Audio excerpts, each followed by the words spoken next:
The Times of India rated Jamaica as one of the safest travel destinations globally. This is based on the latest United States State Department and Centers for Disease Control and Prevention guidance and data from the 2021 Global Peace Index, which ranked more than 160 countries worldwide in many categories.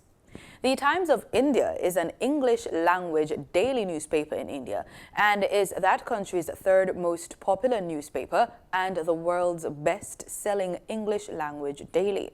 The Tourism Minister Edmund Bartlett attributes Jamaica's ranking on the list to the highly effective tourism-resilient corridors, which have a 0.1% infection rate. The publication noted that the island has a Level 2 travel advisory from the CDC and the State Department. This means that visitors are to exercise increased caution due to COVID-19, while the CDC indicated that the island's borders might witness a moderate rise in coronavirus cases.